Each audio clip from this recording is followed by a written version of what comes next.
welcome to another edition of Sticks and Stones.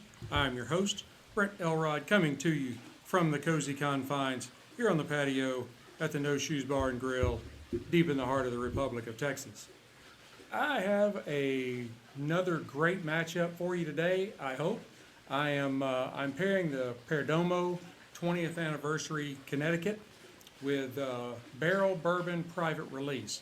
I think it's going to be a great matchup, so right after this we are going to pop the cork, cut the stick, and get to toasting.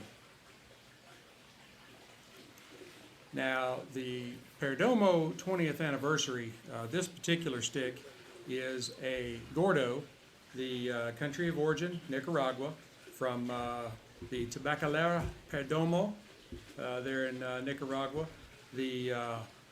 The binder is Nicaraguan. The filler is a blend of Esteli, Condega, and Jalapa Valley tobaccos, and that is cloaked in an Ecuadorian Sumatra wrapper.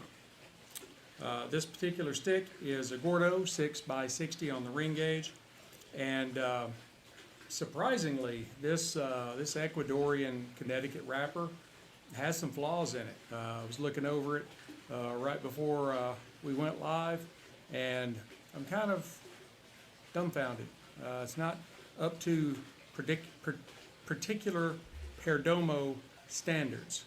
Now, if you saw my short a week or two ago, I got in a pack of 4 Perdomo cigars. So part of it could be the packaging, but for those of you that are watching on live stream, I'll also have some pictures of this posted a little later. Here's what the foot looks like. The wrapper has cracked and fallen away, exposing the binder in a small spot about the size of a pea or so, and then farther up the stick, there is a little bit more. It's like wrinkling in the leaf. I don't think it'll show up very well on camera, but I did take a picture of it. But then there is some significant flaws in the cap. Looks like where they I don't know, it just didn't do a really good job of putting the cap on it. I'm pretty surprised. This is not what I expected as far as Perdomo's normal quality standards, but we're going to go ahead and move on. It does have tight seams. They are visible. It has very minimal veining. I mean, there's not a lot of veining on this at all, but what there is very easy to see. And then it does have, as I mentioned, the double cap. And it's very nicely packed. There aren't any soft spots or overly hard spots in it. It's got just a little bit of give to it. Yeah, and it is, I mean, as you can see from, if you're on the live stream, it is a very beautiful light tan wrapper. And it is reminiscent of maybe more of the Cuban grown leaves. So hopefully it's going to burn very well for us. So let's check out the nose.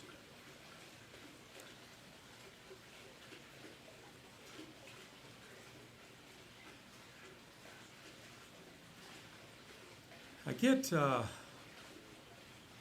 everything seems to be fairly faint. There's not any robust aromas coming off the nose, so everything is very subtle. But I get a little bit of chocolate, some sugar, some spice, and just a hint of wood. Let's go ahead and give it a cut. Check out the cold draw. Using my cigar V cutter.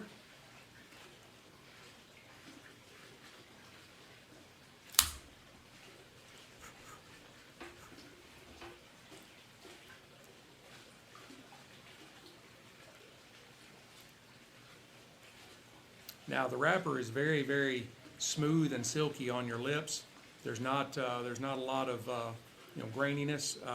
Some cigar wrappers kind of have that feel of the old grocery paper sacks. Not this one. This one is just smooth as silk. On the cold draw, I get, it's an easy draw, not over easy, not too hard. Seems like just the right amount. I get a little bit of cinnamon and some coffee and some chocolate, but it's a more of a, like a richer, creamier, kind of like white chocolate. Thank you. And then there's some more sugary sweetness on it. Other than the visual issues I found, so far so good. So now, Barrel Bourbon private release. I hope you're not going to be inserting comments all throughout the show. Move on. Anyway, Barrel Bourbon private release. I've tried this and paired it before with another spirit a year or so ago. I thought it would be a good matchup for this one. This blend is the BA2K. See if I can get that close enough to the camera for you to see it. They have a plethora of blends. When you go to Total Wine or Specs or wherever it is that you buy your spirits from, they have barrel bourbon sitting on the shelf. There's lots of them. And that's because they blend their whiskey and they use all different kinds of blends. And you're about to find out right now. This BA2K is 40% 5-year bourbons, 40% 10-year, 5% 14-year, and 15% 16-year aged bourbons that are distilled in Kentucky, Tennessee, and Indiana. So there's a lot going on in the bottle. Now, that does mean that you can't really nail down the mash bill because there's so many different whiskeys in there. So it does vary based on the blend.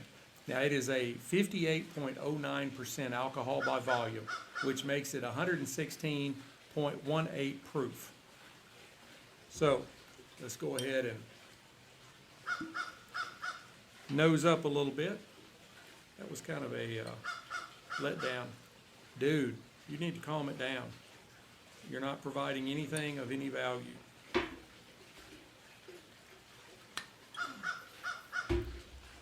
All right. Now, visually,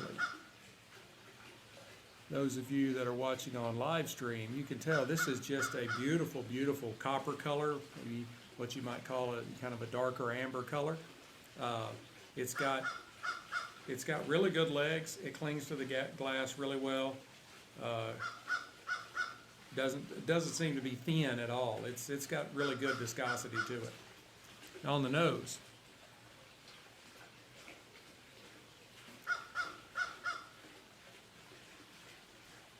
there is quite a bit of alcohol pungentness, something like that. But after you get past that, you get cherries and some cedar, a little bit of vanilla, and also some chocolate. Try not to stick my nose too far into the glass because the alcohol will just kind of take over. I mean, it's 116 plus proof, so it's got some heft to it. But yeah, I mean, it does have a really nice nose on it once you kind of get past the alcohol. So let's go ahead and give it a taste.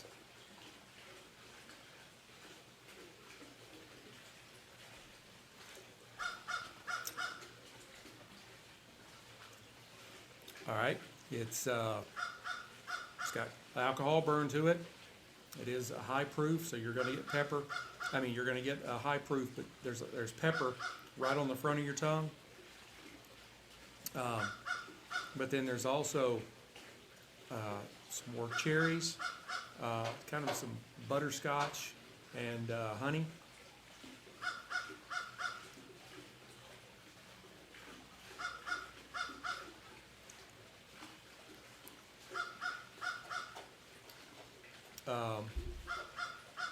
cinnamon, maybe a little bit of orange peel or citrus. And it does have a significant amount of alcohol burn, but it is actually very sippable, even at that 116 proof. So it is fairly mellow to be that high.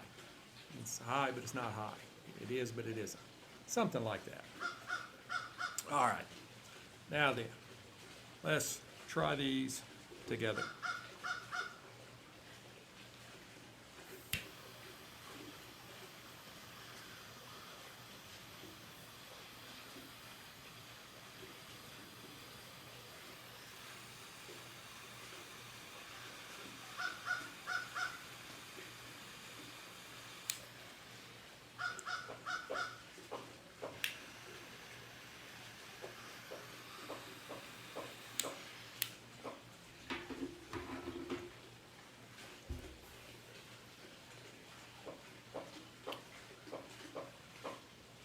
Everybody's conspiring against me today.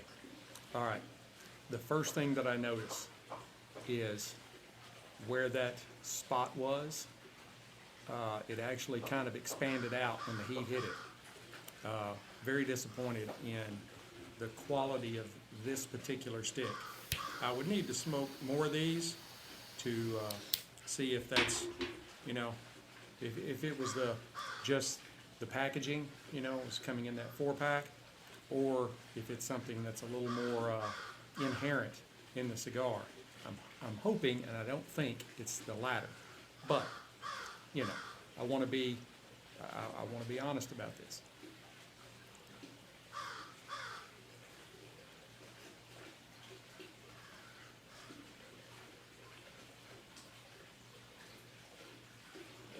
It's got some great flavors on the profile, I can tell you that. There's really a good volume of smoke coming off the stick. It's got some notes of like sweet cream, cedar. There's some more white chocolate in there that was on the nose. There's some hints of like buttered toast, and on the retro, I got almost a little bit of lemony citrus in the retro inhale. I don't really, at this point, I'm not picking up a lot of pepper.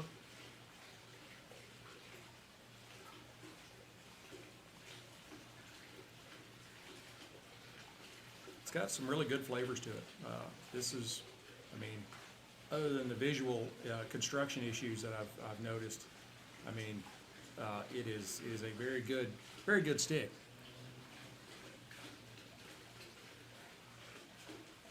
All right, well, let's try them together. Turn up the volume a little bit. I don't know that I'm being quite loud enough, especially with the crows and everything going on.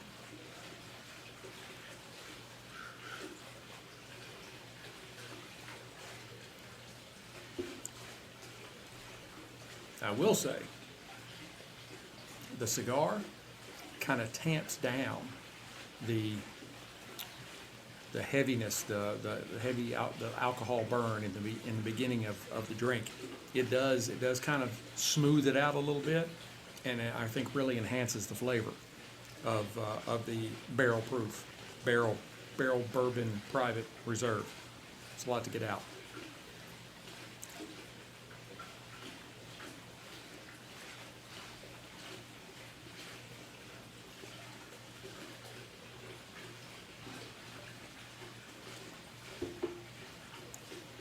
They do seem to be going together pretty well. Kind of the cinnamon and the coffee and the chocolate on the stick is pairing real well with the notes of butterscotch and honey on the spirit.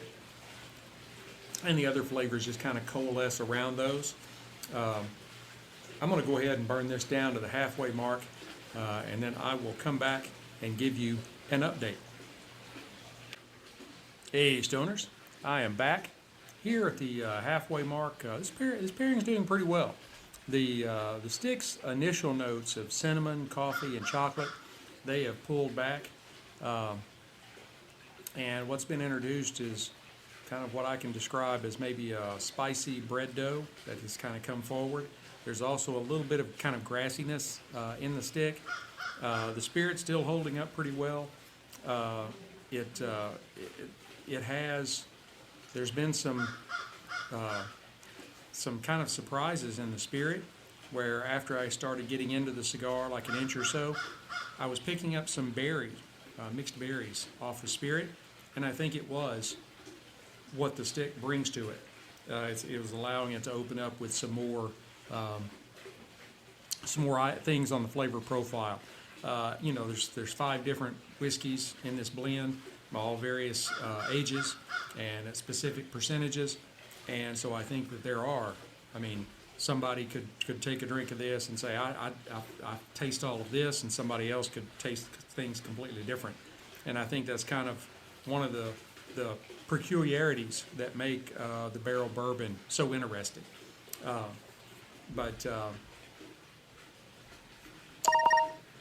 I'm going to, I'm sorry, the guy that keeps breaking in the background there, he's starting to irritate me, but I'm inside the city, I can't shoot him. So,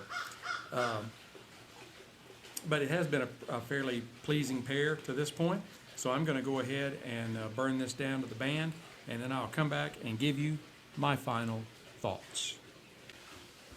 Hey, Stoners, we are down to the band, and the glass is empty.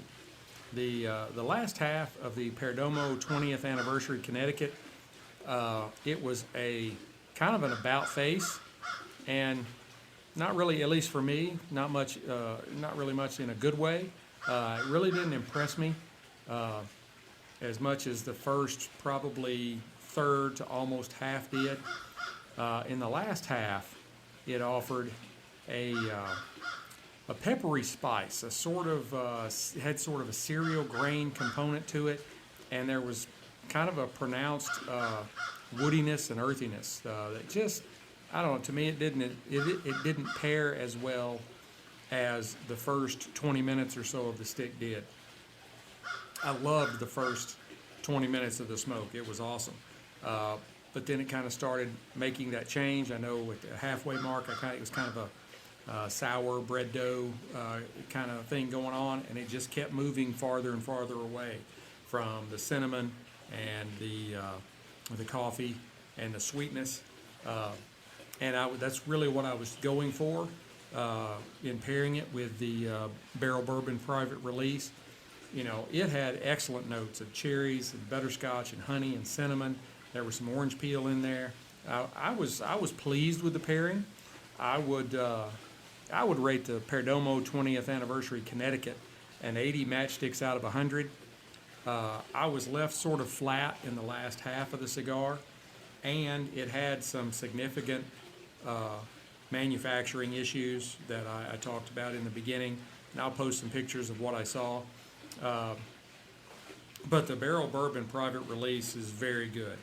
I know they use this as a selling point with all the different blends they have. But in my view, it does kind of leave you wanting some consistency, and people do get confused when they go to the liquor store. Or the package store. It's like old number 7. You walk in and see the black label with the big 7 on it.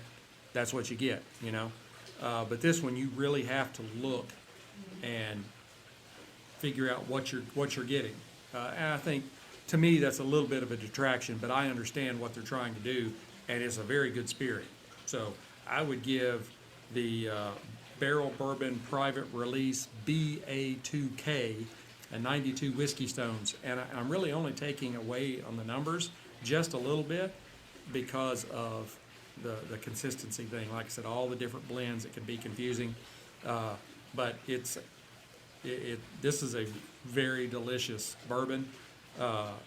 You don't want to drink too much of it at a time because it's 116 proof, so be careful. Drink responsibly. I hope you have enjoyed this episode as much as I've enjoyed bringing it to you. This has been a really fun pairing. Don't forget to leave me some comments below. Let me know what you think. If you like the show, don't like the show, you're a dumbass, whatever. And hit like, subscribe, share, notify so you'll know when I drop new content, because I'm so many different places now. I'm probably everywhere you go, either listening to music or podcasts or whatever. I mean, I'm platformed on Podbean, and Podbean carries to Spotify, Pandora, Amazon, Google Podcast, Apple Podcasts, all those. You can actually go and type the show name, Sticks-n-Stonez, on the Amazon shopping app, and you'll find the show. It's there. Then I also post on Spreaker. Spreaker's owned by iHeart, and there I go to iHeart, a whole bunch of other ones that you might not have ever heard of, but like Tumblr and some places like that. And they go and post the audio on YouTube, so you can find the show on YouTube, even though it's not video, but still, it's on YouTube. So you can find me pretty much anywhere. Go by the website, Sticks-n-Stonez.com, STICKSN-STONEZ.com. There's links to our Amazon store, so you can get some show merchandise. Love to see some Sticks-n-Stonez gear around. That'd be awesome. It also has links to our affiliate partners, where I get commissions for the purchases. We do marketing for Total Wine, Cigars International, Carhartt, Greg Norman Golf Wear, Huck High Performance Fishing Wear. We just signed affiliate deals with Fanatics and Tervis Tumblers. So we're gonna, I'm a big sports guy. I love college football, pro football, basketball. So gonna be seeing some of that stuff. Please go and support our partners. That really helps us, and it really helps them. So we're all trying to get back to quote unquote normal after COVID. So go and help those guys out. But until we get to be together again, keep your sticks dry, your stones cold, and have a great day.